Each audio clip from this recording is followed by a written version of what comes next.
Thank you for tuning in for another week of perSPECtive. It's a show where we talk to interesting people about interesting board games. I'm your host, Ryan Lieras, and look who we got with us this week. It's the Keegan, the dumpling. He hasn't been around in a little bit. I thought you meant Chihiro, because she hasn't been here in a while either. Now she's gone, so that's all that you get to see of her. Well, okay, I was just being polite to you. I was getting to the real star of the show. Oh, well, thank you. I appreciate the niceties. And so, since it's been a bit, Keegan, what have you been up to? What have you been playing? Do you have to ask? It's Arkham. It's fair. A lot of Arkham, and then my wife and I have recently gotten super into manga. I heard, yes, you were telling me about that. What is your latest one? I just got the first volume of Hell's Paradise in today, because I have 9 of the other volumes, but except for volume 1, and I just started it, and it is so good so far. Okay. It's great. I'm now addicted to mangas. It's a bad slippery slope to go down. We spent $200 on manga last weekend, so. That's... Keegan, that's like 2 board games. What are you doing? 2 board games? That's 2 Eagle Griffin games. That's right. Well, I'm glad you're joining us again this week. It's nice to be back. Kirby is super busy with her work stuff. She's going through a bunch of like negotiation stuff with her company and the union. So she's been up at a hotel and has been having to work late hours. So I don't envy that, but I mean, I guess she really likes that. So good for her. But yeah, so this week we got a special guest, Brandy of Boarding School with Brandy, if you know her on Instagram. Thank you for joining us. Hi, thanks for having me. I'm super excited. Yes, we're glad to have you here. And we talked a little bit about this, and we know, so your name is French. And do you want to tell everyone how you actually say it? Well, it's actually pronounced Brandois. It's spelled, it looks crazy. I sent you my email address, and it's Brandois. It's pronounced Brandois. I actually have a funny story about that. One time I went to Arby's, and I gave the guy my card. It obviously has like my legal name on it. And he's telling me, oh, I took a million years in French in high school. And if you actually want to say a wa sound in French, you have to spell it E-A-U-X, which is actually like an O sound, like chateau. But anyways, Bordeaux, yeah. He's obviously like a translator, French translator working at Arby's. But anyway, funny story about that. Arby's. It's pronounced Arbois. Arbois, exactly. We just Man, had to why didn't I think of that? They have branding like translators at Arby's now. What is going on? I mean, Brandois, Brando, whatever. It depends on if you work at Arby's or not. Fantastic. Yes. Okay, so Brandois. When did you start getting into modern board gaming? I didn't start getting into it like modern board gaming until like 2018, 2019 maybe, but I played board games my entire life. Like my mom was a big like rummy player. Oh my gosh, I played so many hands of rummy. I think I knew how to shuffle before I could tie my shoes. I always did like the little tiny decks, you know what I'm talking about? And then Yahtzee, like we would just like bust out the whole pad, like all straight across instead of playing one game, like all my entire childhood. But then like 2018, 2019, my fiance and I started hanging out with another couple, and they like board games a lot. And they took us to this place in Denver called Board Game Republic, which is like a restaurant bar, and they just have like 200 board games, and you just bring them to your table, you play them, you put it back, you play another game. So the game that we played there was Ticket to Ride. So that was like our entry game. I can't remember if it was Europe or the original, but they're all the same, basically. And then the next weekend, we went to Barnes & Noble and literally spent like $400 each on board games that we still have some of them on our shelf that are unopened. But, you know, that's how it goes. Our last guest would not be very happy to hear that they've been sitting that long. Oh my gosh, I know they're languishing, but you know, then we go to Barnes & Noble again, and then there's more. You know, you know how it is. I guess me more. I mean, Keegan rips his open right away. He's a monster and just. I rip them open and then don't play them, then sell them. That's right. Because I'm like, I'm not gonna play this. You are a monster. We have a rule here: we can't open it unless we're gonna learn it and play it right then. So. That's generally so my hard to rule. resist. There's a lot that's still sitting on my shelf that are in shrink that I just like, I need to play these. We started to get confused because some were open that we hadn't played, and then we're like, we did play that one. No, wait, we didn't. It's just open. We just punched all the pieces for no reason. So we had to put a stop to that. Yeah, we'll be coming home if like Max is driving and Keegan will just be in the back seat punching everything out in the back seat as I'm just like, and I'm just sitting here like, what the hell are you doing? Like, I'm that kid that shook the Christmas presents under the tree. I was like, I need to know what's in it. I know what's in the game, but I gotta see that it's actually in there. This is like another level of instant gratification, punching pieces in the backseat. That serotonin hits real good. Yeah. Just itching for it. I like waiting for it. I like waiting for it when I know I'm gonna play it. Yeah, and I do it's just too. like the whole excitement of like opening it, punching it, and then learning, or probably shouldn't like let Max learn it before we play it so he could teach it. Right, to have somebody else learn it. That's right.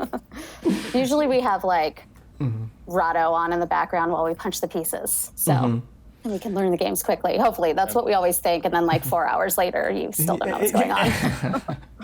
Yeah. We've kind of, with Curry and I, we kind of got in the habit of just, instead of just trying to learn it, we sort of just like, we'll sit down with the game and go through the rules together and learn it that way. And it's worked. I mean, we even did like, I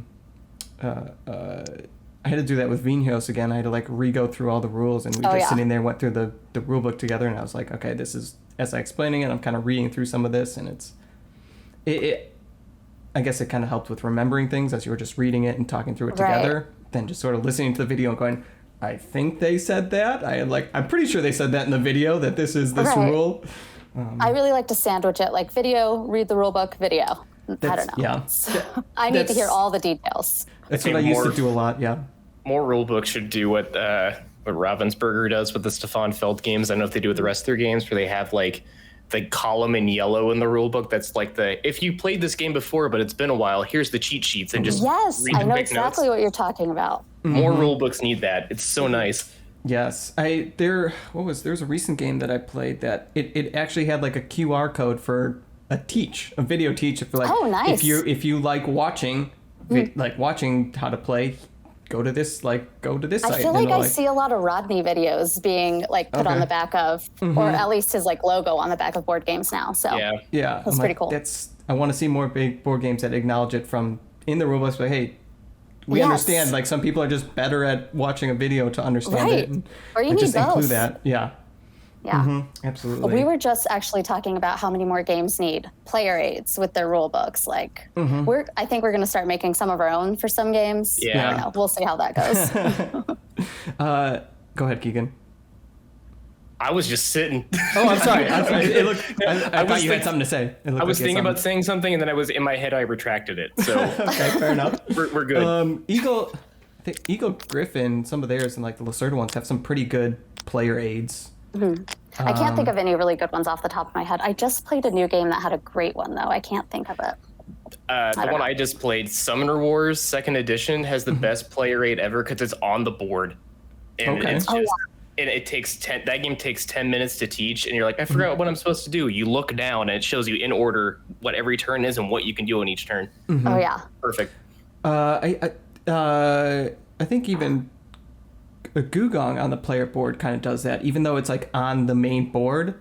Even on your player board, it'll show you all the steps that you're going to go through from morning and then in the day phase, the night phase. Coffee Traders is pretty good with that too. These are all games I have not played. All games you should play. Yes. I believe it. I highly recommend Gugong. It's one of my top 5. Let me write it down. Oh yeah, good. This is a theme of our podcast of everyone always ends up coming away with a game. They're like, oh, I need to play this and look into this. And yeah, you guys are going to see me post some of these being purchased later tonight. It's always, we're just like, all right, we need to start, we just preface it like, understanding that you come to the podcast, your wallet will likely be hit because you're going to want to go buy some games after. Yep. I'm ready. Yeah, we talked with Family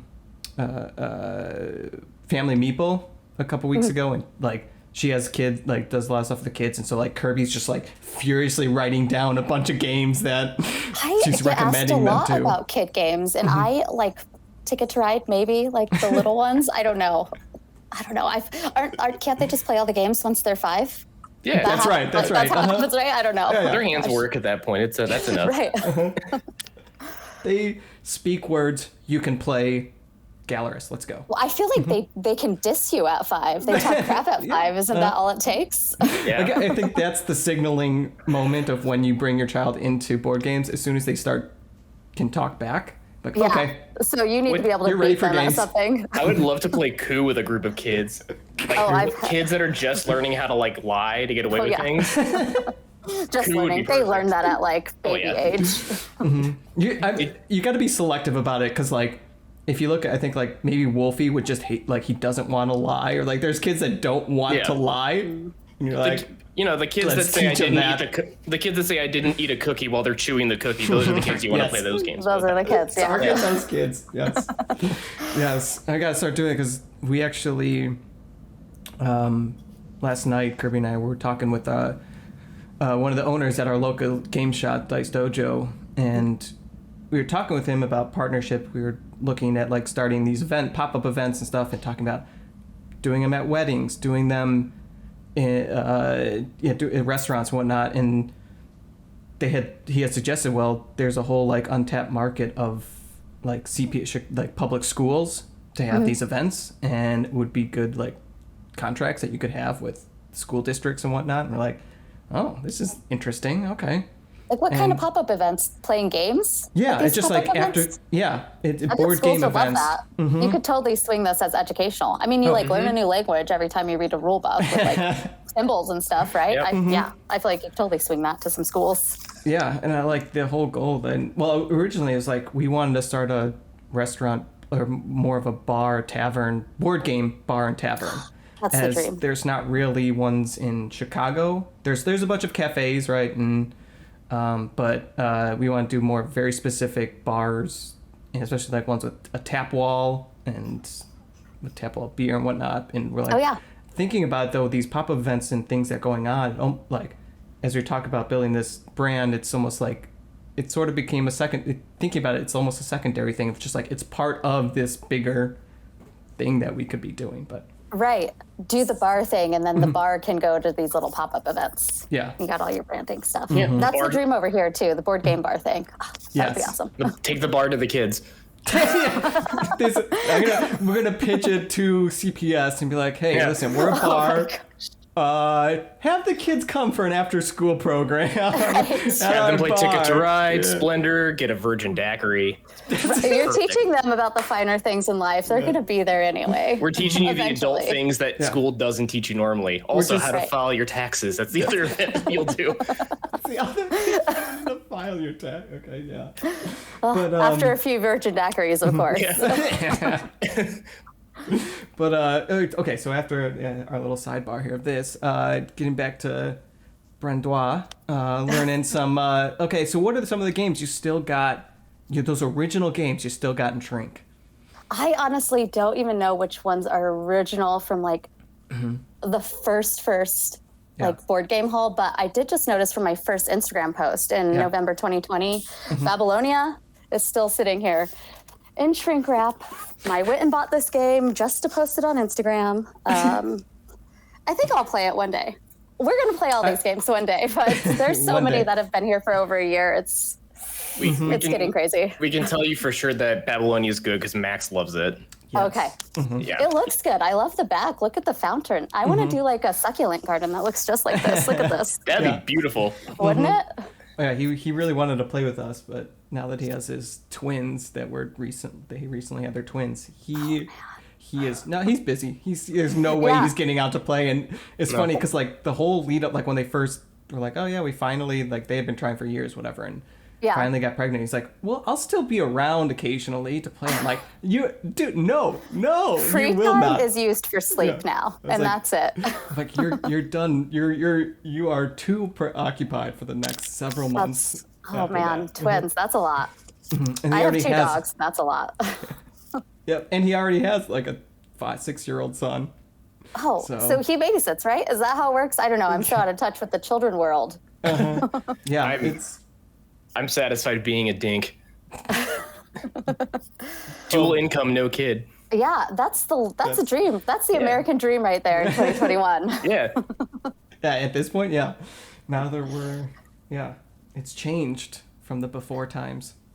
So Max is going to have some really good board game suggestions for kids eventually, right? That's the plan. He does try to, he tries to find some that he always, whenever we go to Dice Dojo, he always tries to find like ones that are on sale or whatever that there are a lot more now than there used to be. I remember it was like Candyland and Memory. Those are my options. Those are not great. Yep. Actually, they are great. I played Candyland recently, and actually, you can get frustrated pretty easy on that game. I'm sure you could very much. Yeah. Uh-huh. I feel like I'd have to make Candyland into a drinking game to be like, all right, let's go for it. Yeah. Every time you draw a yellow, take a shot. Double yellow, chug. High stakes. High stakes. Goddamn. We make Quacks of Quedlinburg a drinking game as it is already. So that seems like that would be a fun. Every time every time your pot explodes, you have to take a shot of Malort. Oh no! My gosh, Malort. Yeah. Okay, wait.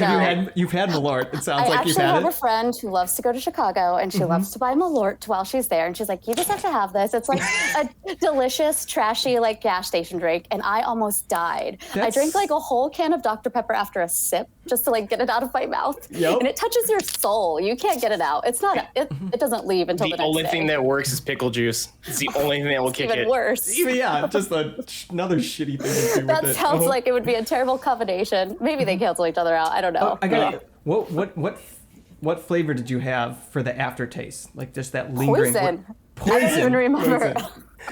Gosh, what does it taste like for you? It was kind of like a sweet, like licorice taste. Okay. But in like an evil way. I get like a really bad grapefruit aftertaste.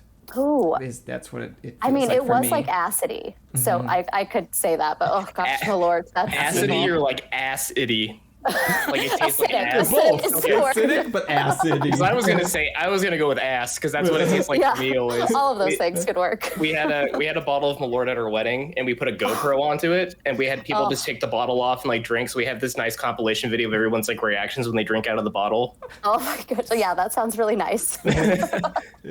Memories. It's the wedding torture. Mm-hmm. I actually remembered everything after that, though, so it really it really sharpens you up. Yeah, it was made initially as a cure-all, so it cures you from tasting anything ever again. Right. It fixes everything because you're so distracted by how bad it tastes. Yeah, exactly. It knows that you hate taste and says, "We will fix that." Yeah. Let us help you. Man, you are the only other person I've heard say Malort before. That's so funny. We're from Chicago, so we're all about it's a Chicago thing. Yeah. Yeah, and I know like do you know Geek Chic Gamer Kelly? Yeah, I think I've seen her. She's gonna be coming to Chicago. She's trying to. Hopefully, she's gonna come join us in New York. God damn it. At New Year's. At New Year's. Some Malort. And yeah, I'm definitely gonna Kirby, and I'm sure we'll show her, give her some Malort and make her do that. I want to be there when that happens. Fair. Could you record it, please? I'm sure it'll be on Instagram. I need to see that. Yeah. Oh man, that stuff is evil. That was like 3 years ago, and I'm still traumatized.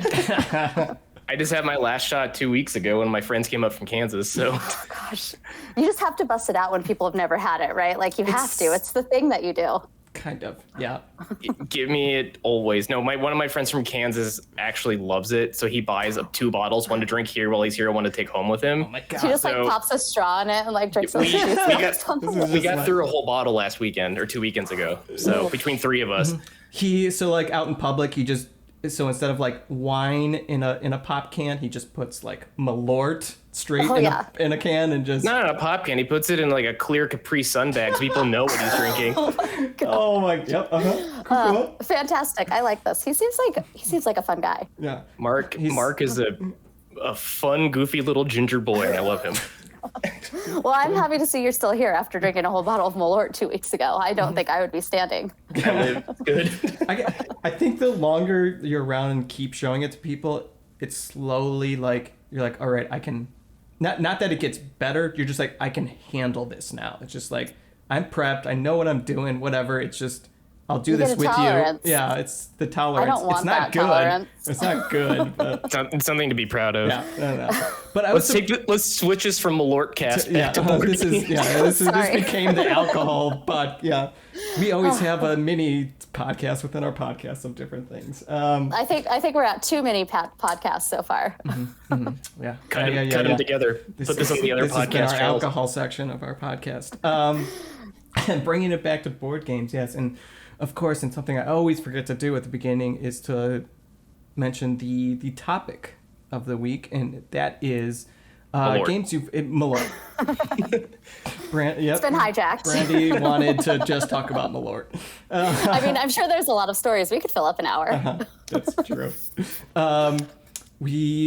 Let's chat about games that we recently liberated from our shelf of shame, or as we put it, our shelf of opportunity, we like to call it. And games that we are... Kickstarter games that we are just antsy, just wanting to get to us to ship. I'm gonna give a disclosure up front that I'm gonna be the person kind of shitting the bed on this topic because one, I haven't got a lot of games off the shelf of shame opportunity because I've been playing Arkham so much. Mm-hmm. And then two, I have kicked the Kickstarter habit.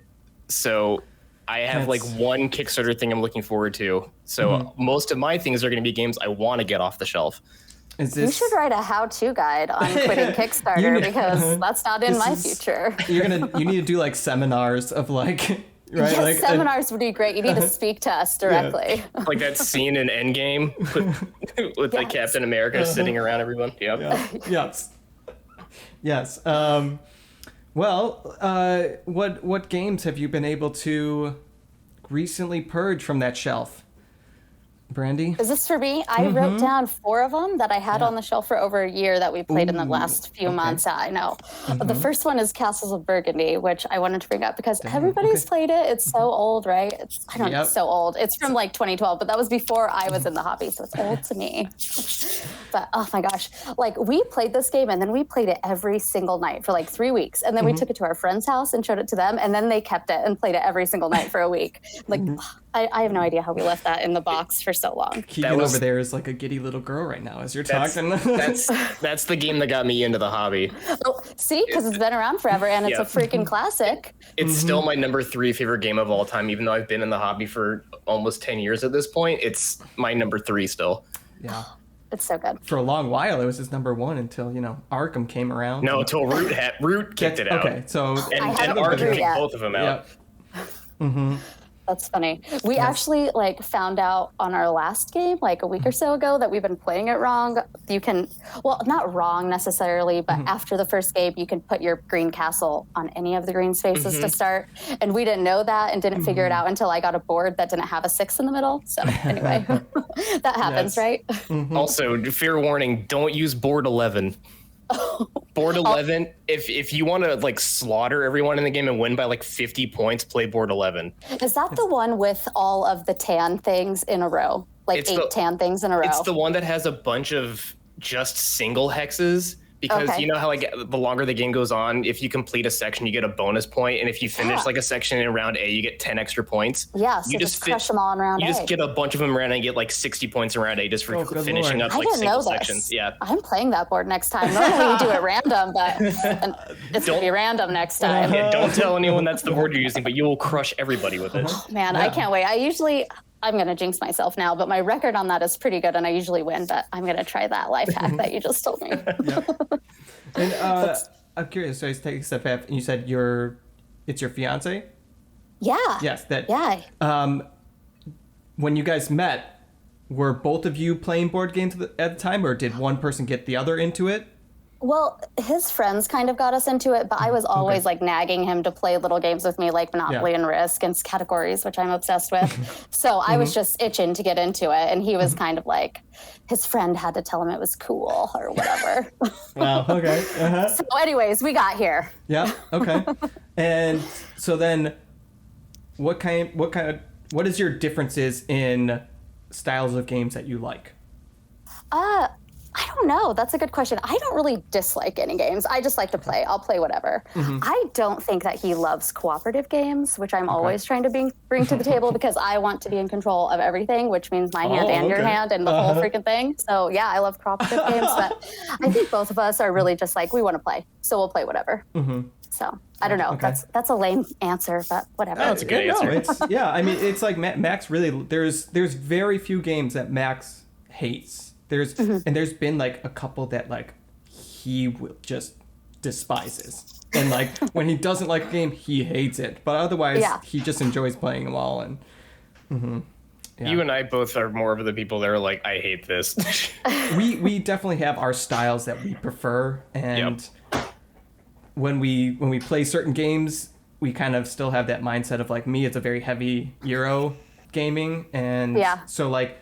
It took me a while to get into some of the more like push your luck games. I really I wanted to go into it going strategy, and like it like one big one was just like Quacks, and I hated Quacks when I first played it because I was like I won the first time I played, and I was like trying to do some strategy, and then was like realizing I'm like I won it didn't even necessarily be because I picked a good strategy of picking the chips that like good chips for that round or whatever. It just came down to simply satisfying to you.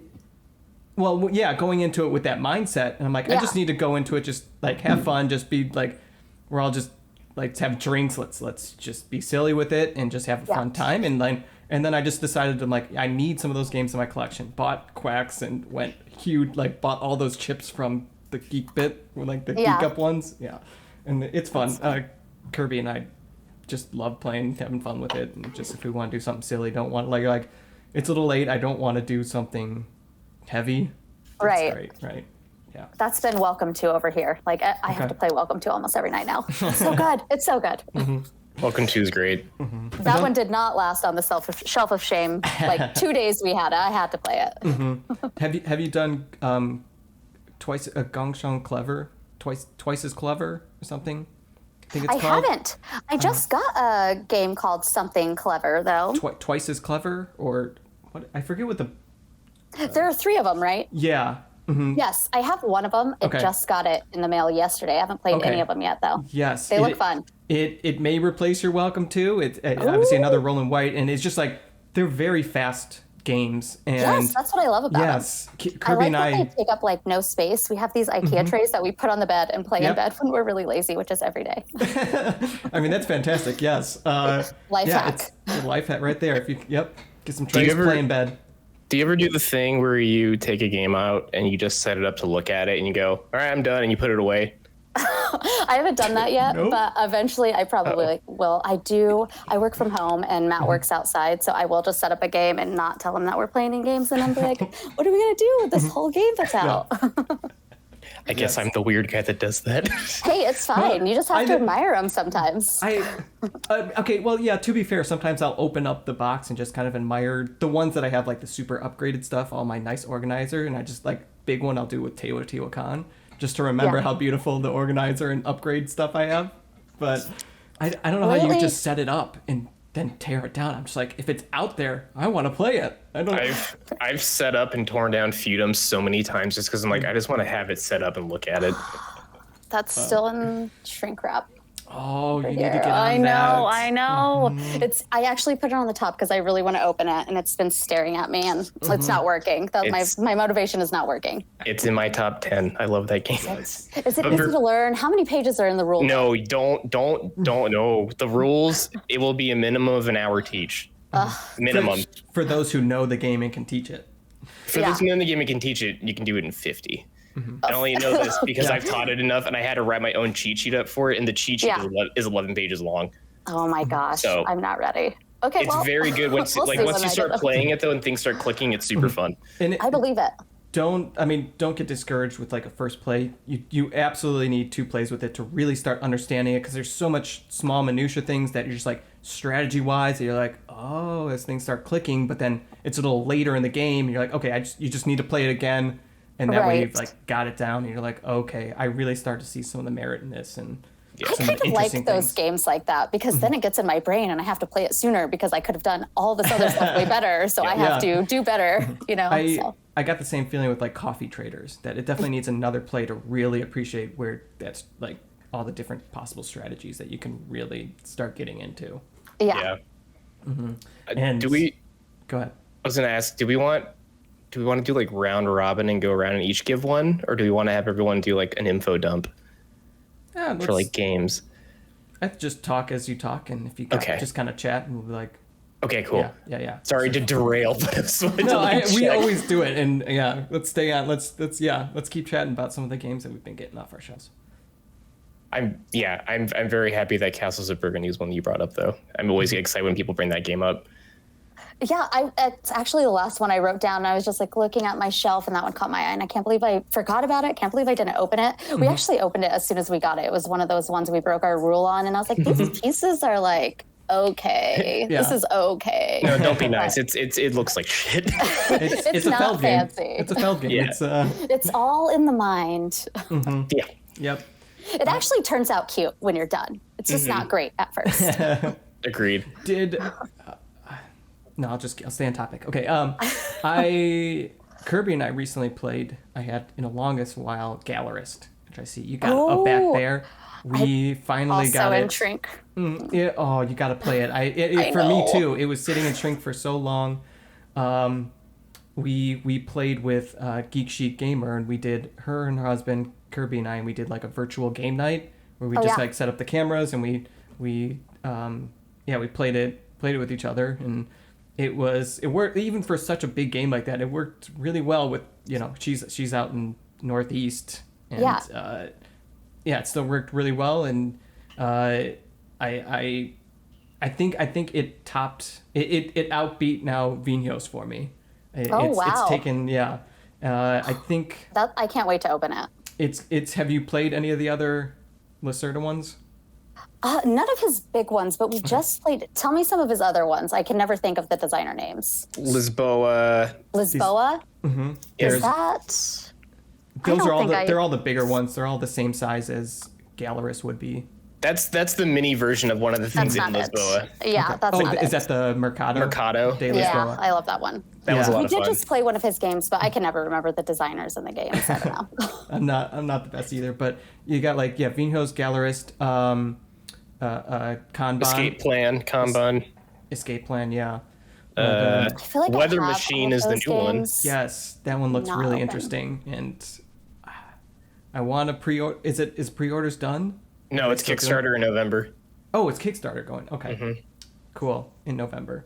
But for those unfamiliar with Gallerist, you're an art curator curator, and you're basically trying to get the most money, the most fame, and you're trying to like commission artwork from artists and bring people to your gallery so that you can sell the art. You're trying to go to like the international market and trying to gain fame, like get the artists and make them more famous so that the paintings will sell more. And it's just it's a fairly tight game, and I think we liked it more as 2-player. We like the first time we played was 4 players, and I think the 2-player version was a lot better. It didn't feel as restrictive, but still had the restrictive feeling that you kind of want in some of his games where they're just tight, heavy Euros. But it still felt like, okay, I actually was able to accomplish something, where in the 4 players, it didn't feel like I was able to do as much as I probably could have or should have been able to do.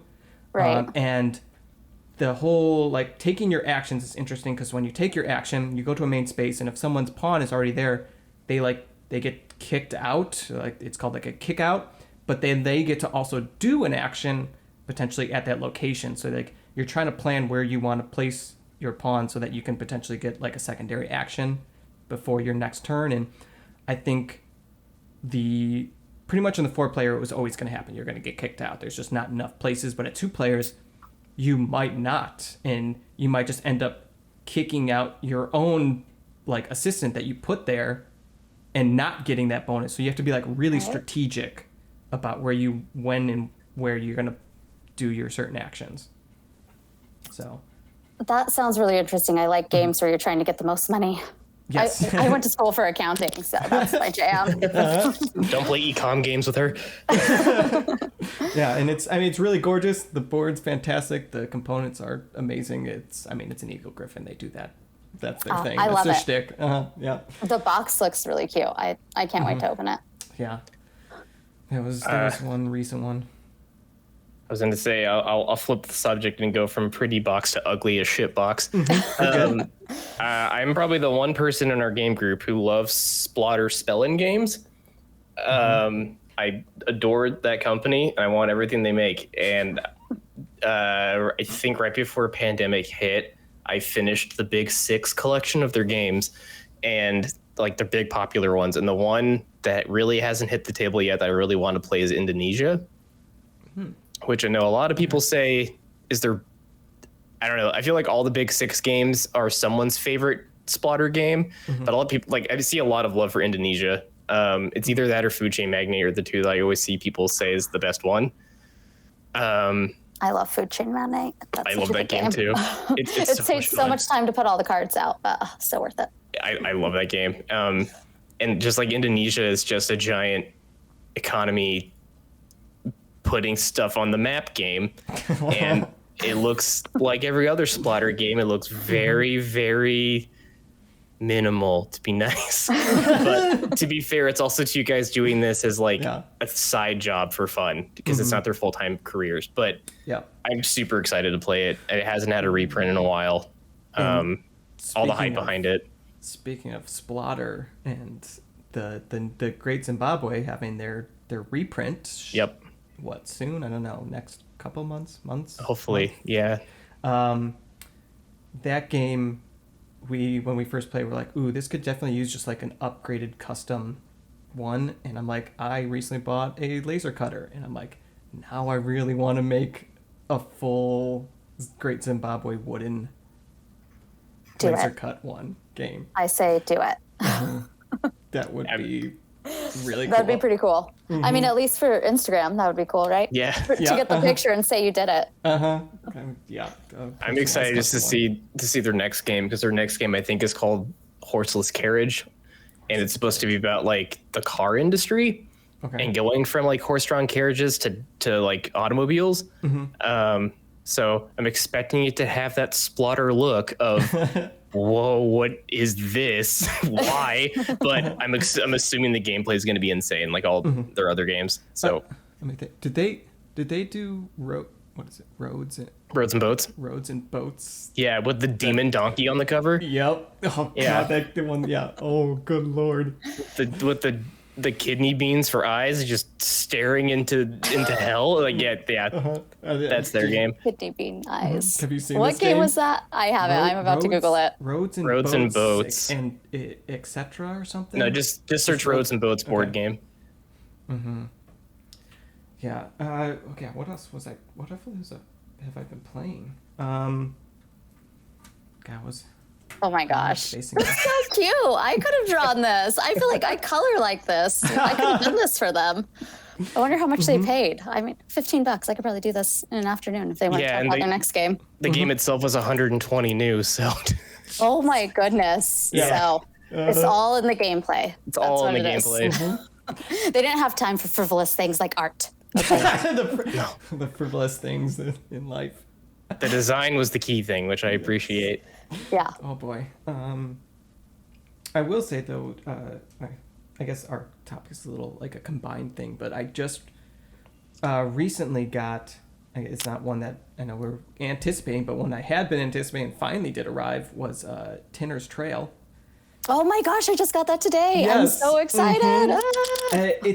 It's been so long that since like I kickstarted that I can't fully remember like what you actually do in the game.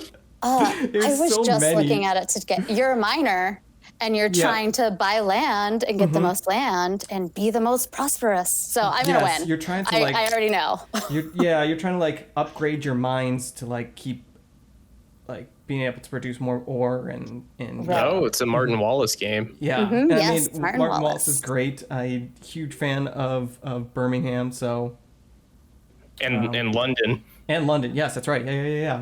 London's fantastic. So yeah, I don't doubt that this is going to be a great London. one. Mm-hmm. And I opened it. This one I did open right away because I do want to play it. Shame. But I do plan to play it very soon. I know. I'm going to open it Sunday. I'm going to learn it. I'm going to play it. It looks so cool. Yes, the components are fantastic. I can't wait. Yeah. So I didn't even realize it was shipping. I guess I did. And then I totally put it out of my mind, and then it showed up at the door. Yee. Yeah, I had completely forgot that it was even arriving soon until I just like Quartermaster emailed you and hey, it's on the way, and I was like, oh yes, thank God. And it was like that happened right as the same day that I got Grand Austria Hotel notification for that new one. Yes. Nice. I don't think I did that. That one got played immediately. I know, like that. Basically, like that same day, the next day, like I opened it up, all of it right away, and we're like, Kirby and I are just like, oh my God, we need to play, because I taught her it. Like I literally taught it her the day before at our dojo open board game night, and I taught her Grand Austria, and she's like, I need to play this again. I'm like, well, we got it. I got it, and. Yeah. We learned that game like way back in like 2018 when we were noobs, and I feel like we learned so many games wrong, and then we just never played them again because we were like, this is dumb, none of this makes sense. Yeah. So Grand Austria Hotel was actually one of them. And I remember the first time we played a game, both of us had like 4 tiles on our board by the time the game was over. Like, what were we even doing? And then we played again this year, maybe 2020, maybe late 2020. And oh my gosh, we were addicted, playing every day for like a week or something like that. Oh, such a good game. Have you seen pictures of and I need to post that on our Instagram, but the dice tower, like the deluxe dice tower that came with the Kickstarter? I haven't. Did you get it? Yeah, I did get it. So it came in its own box, like as a separate shipment, in like fancy. A large box. Yeah. And inside that box, obviously a lot of like wrapping or like bubble wrap, another box inside that one, opened that one. And then the whole like just dice tower was already assembled and everything, and that was wrapped up. And I'm just like, there's just like this Russian massive nesting doll situation. That's really good shipping. Nothing was broken, I bet. No, it was fantastic, but it is such like for how much you're actually rolling in the game. It's only for like the start of the turn, right? Right. You just roll all the dice at the beginning of the round. It's the most excessive dice tower you've ever seen. It's like an old time elevator, and so like you put the dice on the top, and of course like one, it's just this very beautifully crafted one, but also like the surfaces that they roll on are like this like a game mouse, that material, soft padded stuff, sure. And it's just like that's very gentle for those soft wooden dice, right? And even the upgraded custom dice are so amazing. Are they? Ones with the, are they wooden still? I love the light, airy wooden dice that they have in the original game. These ones just are more like pretty solid plastic ones, but they have some good weight to them. And so you just put them all on top, and you just push the little, like pull down the little lever, and the elevator opens up, and they all come down, and oh God, it sounds like some engineering went into this. Oh, yeah. This is a whole thing. That's funny. I did not see that yet, though. That's interesting. I don't need one. I wonder if they're going to sell it after the Kickstarter thing. They should. It's this. I mean, maybe I think a different company, like they partnered with them to do it, and maybe they'll sell it separately. Yeah, that thing is really cool, and they should. Yeah. Well, with all this raving reviews you've got for them, they got a lot of business coming at them. Yes. The GameGenix or something, I think, is the company that does it. They do some other. Yeah, they do a lot of awesome stuff. I feel like I see their name on everything. Yeah. So, and I'm excited. One I haven't played yet is the actual expansion, the Let's Waltz, which is what the Kickstarter was, and it looks really cool. It's just like adds on this whole aspect of like ballroom, and instead of maybe sending that on Instagram. I did not back that one. Instead of sending your worker, like the customers to the rooms, you could send them off to the ballrooms to get bonuses and points. And nice. Yeah, it's pretty cool. Gosh, I love that game. I need to play that game soon. Now that we're talking about it. Do they have upgraded like pieces for like the coffee and the wine, or is it just all cubes? I'm ready for some upgraded pieces. For the like the deluxe, for the Kickstarter, they had custom wooden shapes for all of the stuff, so and the new art, updated art. They actually changed it from cubes to the actual like symbols of the wine and the pastry, and so it's like it just makes you feel more into the theme instead of just like it's cubes you're feeding them. You're actually feeding them the resource cubes from every other game. Yeah. Yeah. Nice. I just realized something. Can I circle back to talking about Lacerda games? Because I literally have on my list of games we just got off our shelf of shame On Mars, which is the game that we played that made us buy all these other Lacerda games. So anyways, that was like literally right before Castles. I have no idea how I missed that. I have a note here that says Lacerda game. We bought 3 more Lacerda games after this. Yes. Anyway. So On Mars. Okay, so On Mars was the one to make you be like, we like Lacerda? Okay. Yeah, we got it for Christmas in like 2019. Oh, dang. It was on the shelf forever. And whoever got it for us also got like the upgraded map or like all the extra stuff. So we were like super overwhelmed to open it. And then it took like 9 hours for us to set it up and learn it and play it the first time. But after you play it like a time or two, it's awesome. And the reason I was actually thinking about this is you were talking about the Gallerist and how you're like, if there's 4 people, you get kicked off. And then I was thinking, On Mars, if there's 4 people playing, everything's way too expensive to do anything. Is this like all these games? So anyway, that's funny. Yeah, it's with all these games, it's quite a different dynamic from in player count. Yeah, I think so far I've liked these games more at the lower player counts. I play a lot of two-player games. Which I mean, for being such a like huge games and so much going on, it almost feels like you want to bring more people in and just enjoy it because you're just like, there's so much to this, and I don't know. It's just like just to leave it to just 2 people. And I'm like, but it's so good. These massive boxes that are fantastic at just 2 players. Right. But you know, that On Mars game is just so hard just playing against the game. I can't even imagine playing against 3 people. And the game, I could barely do anything anyway.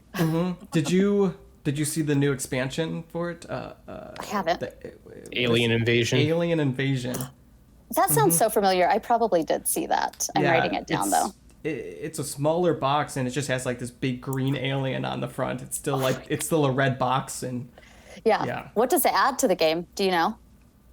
I think the one thing I did think I see about that is that there's a thing that you're all as a group trying to prevent the alien invasion from happening or getting attacked by them. So you have something to do as a group while you're competing to win still too. Interesting. Oh, I like that. Okay, it may make the higher player counts more interesting. I don't know. Right, give you something to do without having to pay $6,000 to sit on a space or whatever. Yes, right.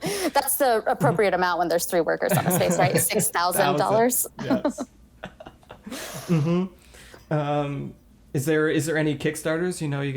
You're waiting for? Oh my goodness, Cartographers. I cannot talk about the Cartographers expansion. I feel like that one. It got funded this year, didn't it? So I'm probably just being impatient. I want it. That used to be our every single night game, Cartographers, but I know all the cards now. I know what's going to happen. I need some new cards. I need some new action there. And then Tinner's Trail I was going to talk about because that just came in today. Yep, Tinner's Trail. And I just, yesterday night, I got the notification for the Glenmore 2, the expansions, the new expansions is starting to ship. So I should have it actually tomorrow. And that is such a good one. Did you back that one? I didn't. No. But have you played Glenmore 2? Or I haven't, Glenmore? no, but I've seen it. But it's... I'm a newbie. That's fair. I mean, hey, we with Kirby, we just threw her right, like we got 5 minutes. Great, cool. I changed it. That's cool. Thank you, Google. Okay, so we will have to wrap it up here quickly. 5 minutes. It's only... Okay. I hate you, Google Meet. But to say Glenmore... no, what was I saying? Oh, yeah, we just kind of threw Kirby into it, and like a couple games in, I think we just kind of like started with some easy ones, kind of got into Wingspan, and then I threw her right into Vinhos. Ooh. And then into Gallerist. And this is like her not really playing. And Feudum, that's right, and Feudum. And now she loves those. Like, she really loves these heavy games. And it's funny because 3 months maybe she's been playing games now, like modern board games. If she's gonna pick them up fast, you might as well throw them at her. Yeah. That's good though. I was listening to a couple of past episodes about her talking about her recent board game adventures. So that's awesome. That's so exciting. I'll throw out since I'm the person who's like over Kickstarter at this point, I will throw out my 2 Kickstarter things that I'm actually excited about. The John Company reprint, I'm really excited for that because I love Cole Worley. And then Earthborn Rangers, I'm super excited about. What is that one? It's it's from a newish studio, and the guy that's in charge of the studio was in charge of Fantasy Flight Games' like creative and studio department. Okay. And so it's another deck builder, cooperative adventuring game where you're going out into the wilderness. And you have like stats you have to like do tests and checks against. I only put $5 towards it right now so I could get access to the pledge manager later because I want to watch more videos about it. But from what I'm seeing so far, it looks pretty amazing. Okay. I'm looking at it right now. This art looks so cute. It reminds me of Captain America a little bit. I can see that, yeah. Just the colors and the art. Just so we can get this in before this thing does kick us off. I want to, thank you for joining us. Thank you for having me. Loved having you on. And where can people find you? And is there anything you want to let them know to look out for that you're doing? I'm on Instagram right now, Boarding School with Brandy. I also just started a TikTok, so if you want to be really underwhelmed on TikTok, Boarding School with Brandy on that too. And then I'm also starting a YouTube. I cannot give you a date because I started shooting today, as you guys know, and I'm going to have to redo that all. But YouTube coming soon. Also, Boarding School with Brandy. I'm going to be just teaching you guys how to play board games, or teaching whoever wants to watch how to play board games. No, force people to watch. That's okay. We can do that. Well, that's awesome. Yeah. So everyone have a look out. If you're on TikTok, go do the TikTok thing. Go check her out on Instagram and be ready for the YouTube. Yeah. To learn games. Yeah. Well, fantastic. Thank you so much. And everyone, thank you for tuning in to our episode of perSPECtive. And until next time, we'll see you later. Bye. Thank you guys. Bye, everybody. Bye.